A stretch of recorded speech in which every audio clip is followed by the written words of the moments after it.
Across the wide-open plains of South Dakota, there are small towns you could pass through in seconds, and barely even realize they are towns.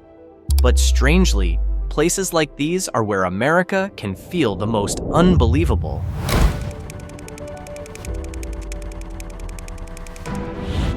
There is a town that became a national stop because of one store.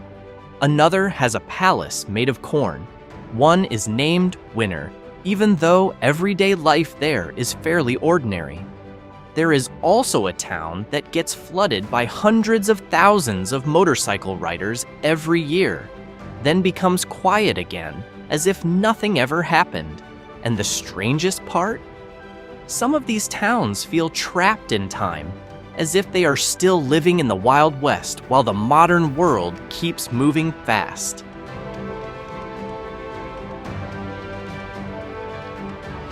In the middle of South Dakota's wide farmland, there is a small city known for having one of the strangest buildings in America.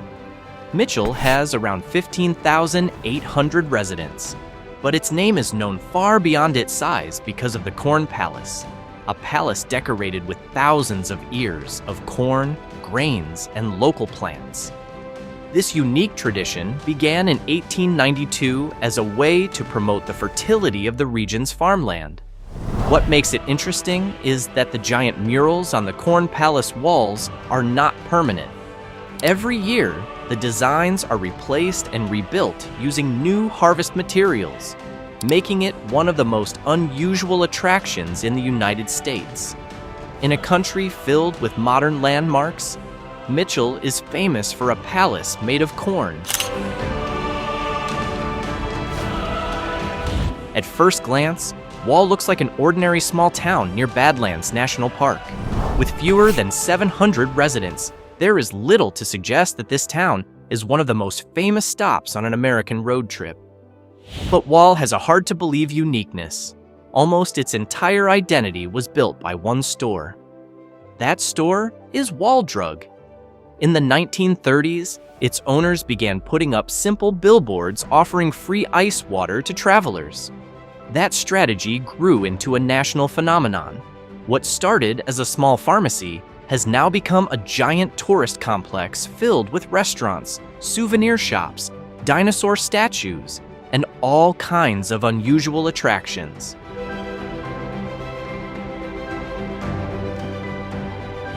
Hidden in the Black Hills, Deadwood may look like an ordinary cowboy-style tourist town. But this town was born from the chaos of the 1876 gold rush and quickly became one of the wildest towns in the American West. Miners, gamblers, outlaws, and fortune seekers all came here. Deadwood is famous as the place where Wild Bill Hickok, a legendary gunslinger, was killed after being shot from behind while playing poker. The cards he was holding at the time, a pair of aces and eights, later became known as the Dead Man's Hand and became part of American legend. What makes the town even stranger is how alive its past still feels. Historic streets, Wild West-era buildings, staged shootouts, and ghost stories make Deadwood feel like a town trapped in the 19th century.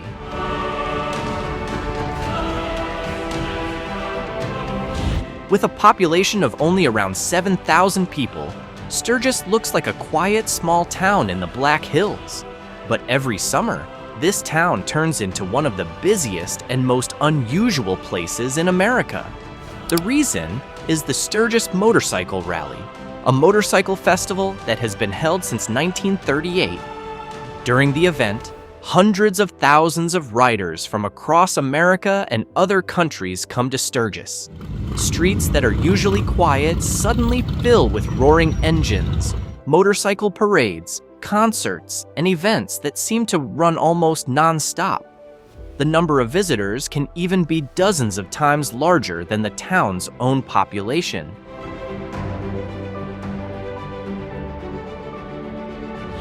At the southern edge of the Black Hills, Hot Springs is a small town with a kind of strangeness that is hard to match. As its name suggests, the town grew because of natural hot springs that have attracted visitors for more than a century. But what makes Hot Springs truly unique is not its warm water, but what was found beneath the ground.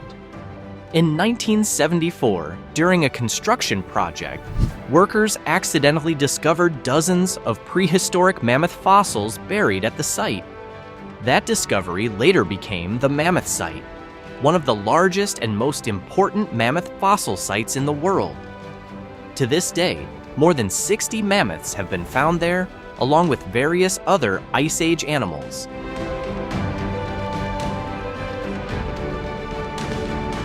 In the northwestern corner of South Dakota, near the North Dakota border, there is Lemmon, a small town known for one of the most unusual attractions in the state. At first glance, Lemmon looks like a quiet farming community, but in the middle of town stands a park filled with buildings, statues, and monuments made from petrified wood millions of years old. That attraction is Petrified Wood Park. Built in the 1930s, the park features various structures made entirely, or almost entirely, from pieces of wood that turned into stone through geological processes over millions of years. The towers, walls, and ornaments in the park create a scene that feels more like a fantasy movie location than a small town on the American prairie.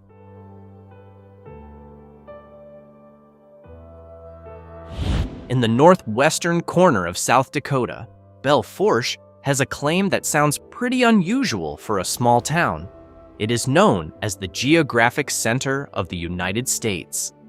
Although the actual point is several kilometers outside town, Fourche has long embraced the nickname Center of the Nation and even has a special monument to celebrate it. That unique identity makes many travelers stop just to stand at what is considered the center of all 50 American states. But Fourche's history is just as interesting. In the late 19th century, the town grew into one of the largest livestock shipping centers in the world, with millions of cattle passing through the area every year.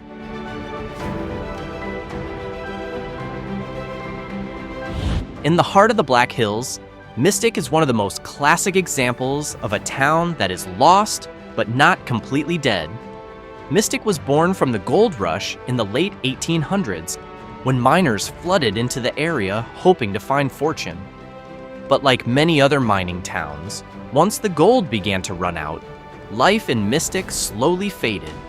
Buildings that were once busy have mostly become old wooden remains standing in the South Dakota wilderness. Today, the atmosphere feels more like a ghost town frozen in time. What makes Mystic feel strange is not only that it was abandoned, but also its remote location and its truly silent atmosphere.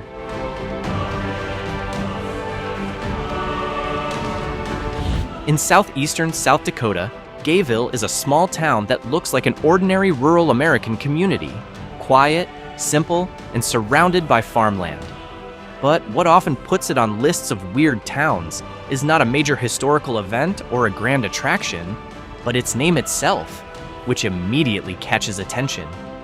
The name Gayville often becomes a source of jokes, especially outside America, even though its origin is not strange at all. The name came from an early settler family named Gay, who played a role in forming the community in the 19th century. So historically, it does not carry the modern meaning many people associate with it today.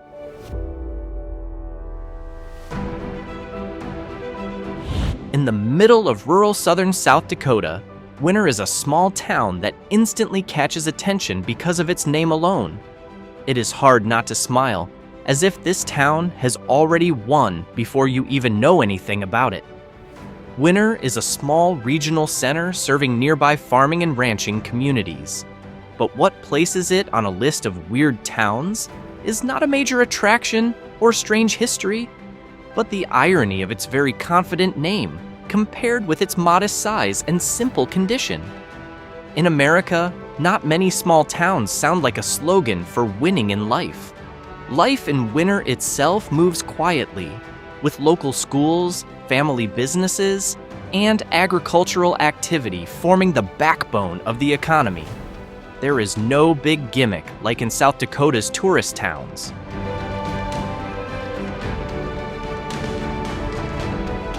In the heart of the Black Hills, Pringle is one of the smallest towns in the region. At first glance, this place looks like a tiny dot almost lost on the map, surrounded by pine forest, rock cliffs, and winding roads with little traffic. Originally, Pringle grew as a railroad stop and resting point for travelers moving through the Black Hills. But over time, the town never grew into a major center like other towns nearby. Instead, Pringle survived as a very quiet, small community, almost like a world moving at its own rhythm.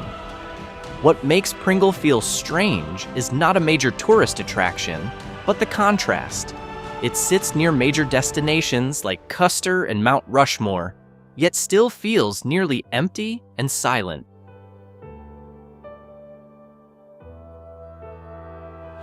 In the middle of the quiet, barren plains of southwestern South Dakota, Scenic is one of the most extreme examples of a modern ghost town in America.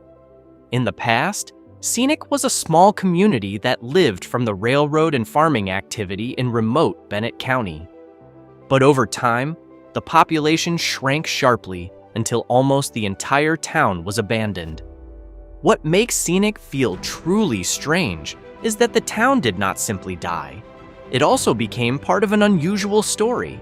Several properties in the area were once bought by a foreign religious group, which sparked local discussion and speculation about the future of this tiny town, almost erased from the map.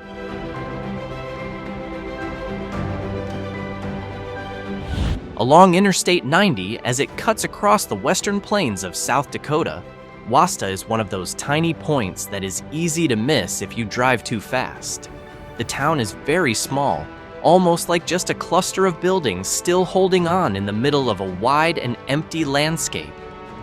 What makes Wasta feel strange is the contrast. It sits not far from major tourist areas like Badlands National Park, yet it has almost no crowds, no big downtown, and no modern attractions.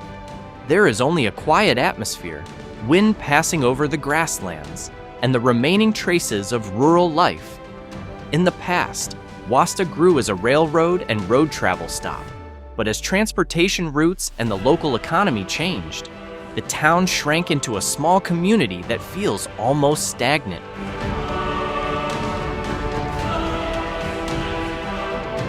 In the middle of South Dakota's wide open land, Smet is a small town that looks quiet, neat, and almost unremarkable at first glance.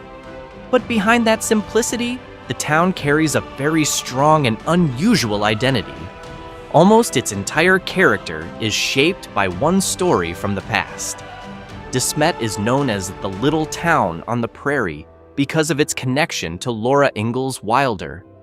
Almost the whole town feels like a living museum of America's pioneer era, with old homes, historic schools, and buildings that still preserve the atmosphere of the 19th century. Visitors come not for modern entertainment, but to feel life from the frontier era.